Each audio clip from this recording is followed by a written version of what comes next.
Hey everyone, this is Debbie Vornholt with Common Sense Landlording. I had a thought. I get a lot of questions on how this works, how the whole Section 8 process works, and what order do you need to do things. And it is important that you know how to approve a Section 8 prospect or applicant. I always say you shouldn't do anything differently with them. You are supposed to treat them exactly like any other applicant. One thing you need to remember, though, is that they're going to have their paperwork, and they need to have their paperwork before you ever start down this process. When I pre-screen, I always ask, do you have your voucher? Is it in your hand?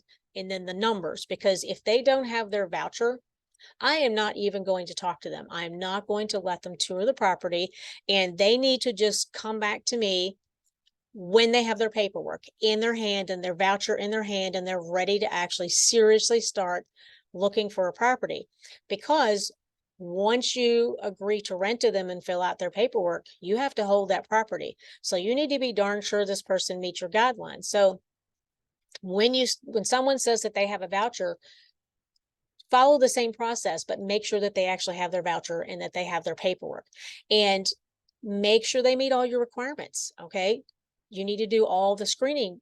Don't fill out their paperwork before you go through this process, because once you do, they're going to turn in their paperwork, and then you are going to be required to rent to this person as long as everything works out and they agree to pay your rent amount and everything. So what this means is you need to do all of your due diligence before you let them hand you that paperwork. And that starts with check the voucher. Is it large enough?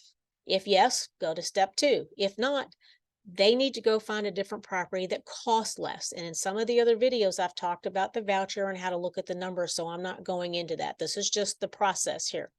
The next thing you do is their income 3 times the rent. Remember, you can only use the portion that they pay. So that's going to require them to go ask their representative, how much is Section 8 going to pay of my rent, and how much am I going to be required to pay? And if they are required to pay $300, if that's what Section 8 says you have to pay, the tenant has to pay, then your income requirement of 3 times the rent can only be $900.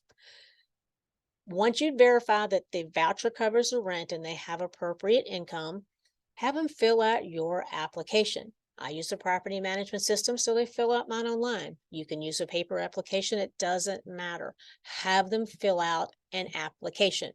Once they give it back to you, review it. Don't just run off and run credit.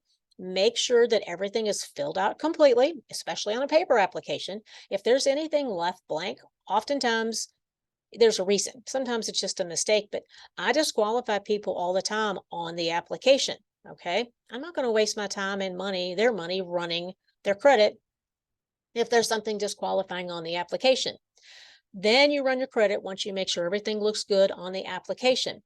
Review the credit score. I have a credit score guideline.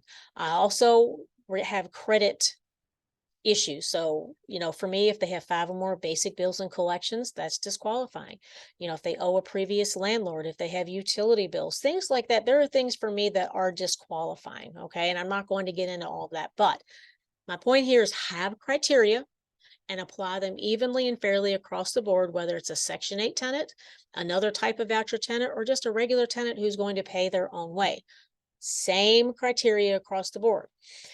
I have a job requirement except for Section 8. Okay, but I thought I'd include this since I said treat them exactly the same as everybody. So they have to have income. So job and income. So for a Section 8 person, they have to have the income.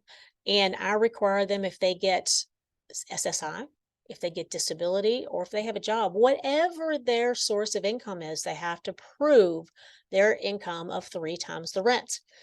I also look up the property that they look in, and I look up code violations. And this is across the board, this isn't just a Section 8 person. If they have code violations, chances are they're going to have code violations with you, unless maybe it's a landlord issue. Kind of depends, but consider that.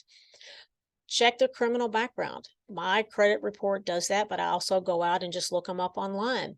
Check their social media accounts. I do a general Google search. I do a Facebook search. I go out on Instagram. I do all of these searches. And sometimes there are some some bad things on there. Sometimes there's just some funny things, especially with younger people, but always check that.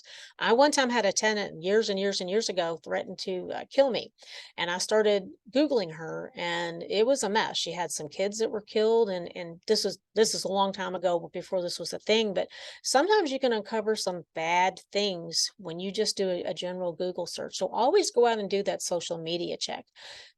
Do a landlord verification. I don't trust them anymore because there's so many of them that have had bad tenants over COVID, and a lot of times they're reluctant to share information with you. So if I can't get a landlord verification, I don't worry too much. I just make sure that I do a home visit, and I get a lot of pushback on this. But yes, someone goes and actually physically goes to the property where they live, and we warn them. They knock on the door and they go in and they look at how they live, because I will tell you this, they will live in your property exactly how they're currently living. And you need to know that.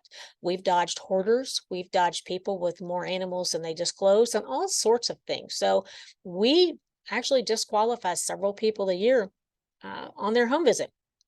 So after you go through this entire process, if they're approved, you meet with them, have them come to you, however you do this, and fill out their Section 8 paperwork. And I always keep a copy of that so that from year to year, when they bring their new paperwork in for their renewal, I go pull out the old paperwork, I fill it out exactly the same, with the exception of the rent increase. And that way I have a template for each and every tenant. Because if you don't answer it exactly the same every year, Section 8 will flag it and they'll send it back to you. And it's just too much hassle. Now, if for some reason you turn them down, you need to be sure and send them a denial or adverse action letter, especially if it was because of their rental history, their credit, or a criminal background. Those are the 3 times you have to. Now, if you had multiple applications and this person was turned down simply because you had one house and 4 people that qualified, you don't need to send this since they weren't denied on those other 3 things. So this is the basic process for approving anyone. And you need to go through these extra few steps with a Section 8 applicant, because again, once you fill out their paperwork, you have to hold that property for them. Now, Section 8 has gotten faster. It usually takes about a week now to get a Section 8 inspection here in Louisville, Kentucky. And again, I usually say this in the beginning and I forgot.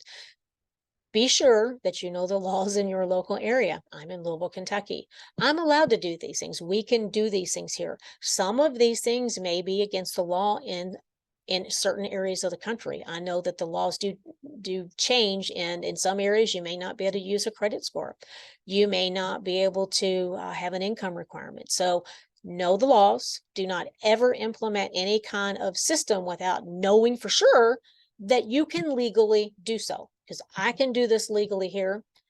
Take me to New York or California and I'd be in all kinds of trouble trying to implement some of these things. So if you have any questions, let me know. You can check me out on Facebook, Common Sense Landlording, and you can also find me on my website at debbievornholt.com.